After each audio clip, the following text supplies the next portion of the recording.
Hey, good morning. Stephen Smith here. And it's Sunday morning, and I encourage you to join us today at Friendship Church, where we're going to have Sunday school and talk a lot about prayer. When I was in the Army, I was a forward observer, and I could influence the battle just by the radio on my back.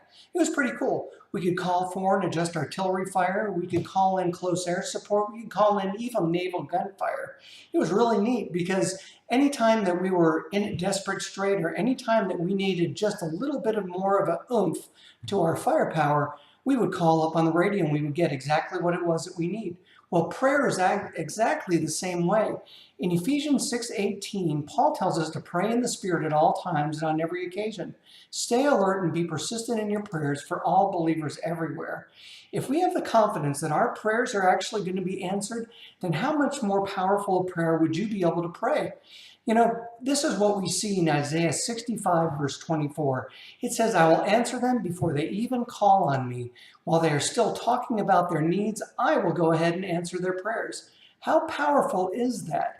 The simple fact that Jesus Christ made the way for our prayers to be able to be made to the Father, because now we have a relationship with Him. Sin is gone, all the distractions are gone. There's nothing else that's going to keep us from the Father. So we should be able to boldly go into His presence and to the throne of grace, that we may obtain mercy and find grace in our time of need.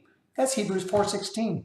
It's a great verse for us because when we come in confidence, then guess what? We're praying in faith. Jesus talked a lot about this in Matthew 21:24 and Mark 11:24, which basically he said you can ask for anything in prayer, and if you have faith, you'll receive it. Those are promises that we can actually count on. All I need is to have faith and confidence in the things that I ask for. Well, there's one simple way that we can do that. If we come to the Father in the name of Jesus Christ, which means that we come in His authority, then we can come to the Father and ask Him for anything, and He'll actually hear us. Look at what Jesus says. He gives us two key ingredients to what our prayers should be like. In John 15:7, He says, if you abide in me and my words abide in you, you'll ask for anything that you desire, and it shall be done for you. Can you find the two things there that are important? That's right. We abide in Jesus Christ, and His words abide in us, or the words that He speaks abides in us. If we can do these things, then our success is absolutely guaranteed, especially in prayer. You know, God created you to be fruitful. He created you to go out and to do the things that you were created for.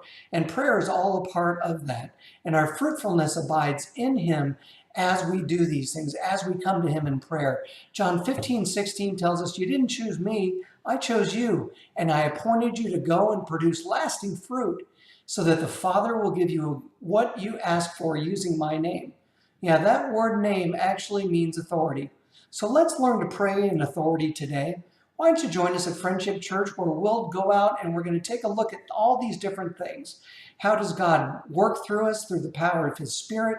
How does God work through us through the power of Jesus' words? How does God work through us in the power of Jesus Christ Himself? Well, these answers will all be answered today at Friendship Church. So join us today. We'll have a great time. Well, God bless you, and I hope to see you soon.